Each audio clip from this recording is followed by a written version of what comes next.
આવું છું સીધા કે હવે બજેટ રજૂ થવાનું છે ત્યારે બજેટમાં મહિલા કિસાન અને ખાસ કરી ગ્રામીણ ક્ષેત્ર પર ભાર મૂકવામાં આવશે આ વખતે એવી ચર્ચાઓ અત્યારે જોર પકડ્યું છે। શું લાગી રહ્યું છે બજેટમાં તેમના માટે વિશેષ કઈ ખાસ જાહેરાતો થઈ શકે તેમ છે?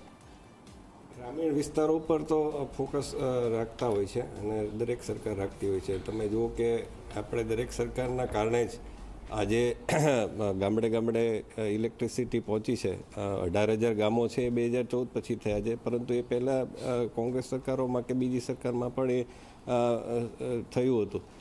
બીજું કે ફાઇબરને આ જે ઇન્ટરનેટ છે એ પણ પહોંચ્યું છે ને, એ બહુ કોરોના કાળ આપણે ત્યાં બહુ ખરાબ એક સમય આવી ગયો અને આખા વિશ્વમાં આવી ગયો, પરંતુ એ કોરોના કાળના લીધે એમાં જે આપણી શક્તિ પણ બહાર આવી કે આપણે ઇન્ટરનેટના કારણે ન માત્ર શિક્ષણ ઓનલાઈન કરી શક્યા, એની સાથોસાથ આ યુપીઆઈનું જે વિશ્વમાં કદાચ આ બહુ અદ્ભુત વાત છે એ પેમેન્ટ છે એ થઈ શક્યું છે। અને ગ્રામીણ વિસ્તારોમાં હવે એને વધારવાની જરૂર છે। ગ્રામીણ ઇકોનોમીને બૂસ્ટ કરવા માટે જે નરેન્દ્ર મોદી કહે છે વોકલ ફોર લોકલ, તો એને કઈ રીતે, કારણ કે ગામડાઓમાં સુવિધા વધશે, હજી પણ ઘણી જગ્યાએ આદિવાસી વિસ્તાર હોય, ઘણા અંતરિયાળ ગામો હોય, ત્યાં રસ્તાઓ ખરાબ છે।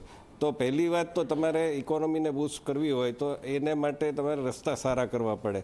એટલે હવે શહેરના થઈ ગયા, હવે શહેરમાં પણ હજી ખરાબ છે જ, એટલે એને કોઈ પ્રશ્ન નથી, પરંતુ ગામડામાં તમારે રસ્તા સારા આપવા પડશે। જે કંઈ ગામડા છે કચ્છ અને જિલ્લામાં પણ તમે જુઓ તો બાંધણીનું ને એ બધું ઘણું બધું થતું હોય છે, એ બીજા પણ પ્રોસ્પેક્ટ વધે છે।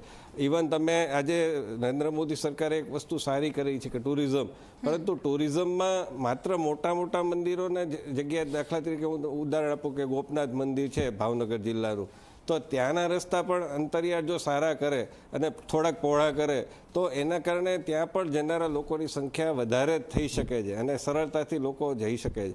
તો આવા એક જે કંઈ પોકેટ્સ હોય એને તમારે પ્રોત્સાહન આપવાની જરૂર છે। બીજું કે હેન્ડીક્રાફ્ટ, એને પણ મહિલાઓ અને ગ્રામીણ બંને માટે આ બહુ ઉપયોગી વસ્તુ છે, એને વધારેમાં વધારે પ્રોત્સાહન આપવાની જરૂર છે। અને આજે તો એમેઝોનને આ બધું છે એટલે પોતાની પ્રોડક્ટ છે ઓનલાઈન પણ મૂકી શકે છે અને એના માટેનું પણ એક પ્લેટફોર્મ બનાવ્યું છે સરકારે, તો એને વધારે કેમ લોકો સુધી જાગૃતિથી ફેલાવી શકાય એ પણ વિચાર કરવો જોઈએ। એટલે મને લાગે છે કે આ માટેની જે કંઈ રાહતો અથવા તો વધારે યોજનાઓ એના ઉપર મૂડી ખર્ચ એ કરી શકે તો આ ગ્રામીણ અર્થતંત્રને વધારે ઉત્તેજન મળશે। બિલકુલ। આ સાથે વારીસજી, આપની પાસે હોમ લોનને લઈને કેટલીક મુદ્દે વાત કરવી છે। હોમ લોન પર જો ચૂકવવામાં આવતા વ્યાજની કપાત મર્યાદા વધારીને ઓછામાં ઓછી 3 લાખથી પણ કરવી જોઈએ, કારણ કે 2014 બાદ કોઈ ખાસ બદલાવ એવો જોવા નથી મળી શક્યો। આ વખતે શું એવી કોઈ સંભાવના છે, કોઈ રાહત મળી શકે? દરેક વર્ષે બજેટમાં દરેક કરદાતાઓને એ લોકોના જે કંઈ પણ ડિડક્શન્સ હોય એમાં વધારો થાય, ટેક્સ ઓછો ભરાય અને બેનિફિટ મળે એની અપેક્ષાઓ હોય છે જ। આપણે કહ્યું એમ 2014થી આ લિમિટ વધી નથી। આ તો એ એક ખાલી એક એક્ઝામ્પલ છે કે જે હાઉસિંગ લોનનું ઇન્ટરેસ્ટ છે, બીજા ઘણા બધા ડિડક્શન્સ એવા છે કે જેમાં વધારો કરવાની જરૂર છે।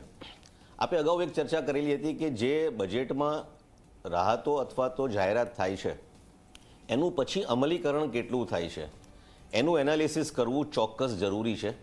મેં કદાચ આપના માધ્યમથી ગયા વર્ષે પણ અહીંયા જ કહેલું હતું કે ઘણી બધી યોજનાઓ એવી હોય છે કે જે બજેટમાં જાહેરાત થતી હોય છે પણ પછી એનું અમલીકરણ થતું નથી અથવા તો એ ઇમ્પ્લિમેન્ટ નથી થતી। એટલે આ બાબતને લઈને પણ ચોક્કસ એક વિશ્લેષણ થવું જોઈએ।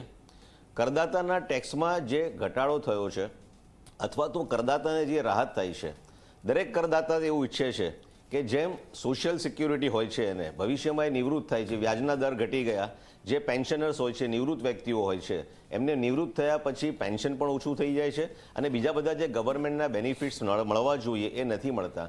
એટલે કરદાતા તરફથી એક એવી પણ માંગ છે કે જે એટલા ઘણા વર્ષથી એ લોકો જે ટેક્સ ભરી રહ્યા છે અને જ્યારે નિવૃત્ત થાય અથવા તો સિનિયર સિટીઝન કે સુપર સિનિયર સિટીઝન થાય તો એ લોકોને ભવિષ્યમાં ગવર્મેન્ટ તરફથી મેડિકલ સુવિધાઓ પણ ફ્રી મળવી જોઈએ, બીજા બધા જે કંઈ પણ બેનિફિટ્સ છે એ પણ મળવા જોઈએ। એવી જો કોઈ પણ વ્યવસ્થા થાય તો હું માનું છું કે જે ટેક્સનું કલેક્શન છે જે અત્યારે થઈ રહ્યું છે એમાં ચોક્કસ થોડો વધારો થશે, કેમ કે દરેક વ્યક્તિ એવું ઈચ્છે છે કે હું જે ટેક્સ ભરું છું એમાં ચોક્કસ એ દેશના વિકાસમાં જ જઈ રહ્યું છે, પરંતુ ઇન્ડિવિજ્યુઅલી પણ એને ફ્યુચરમાં શું બેનિફિટ મળે એ દિશામાં જો સરકાર વિચારશે તો ભવિષ્યમાં કરદાતાઓની જે સંખ્યા અને ટેક્સની જે આવક છે એમાં ચોક્કસ વધારો થશે।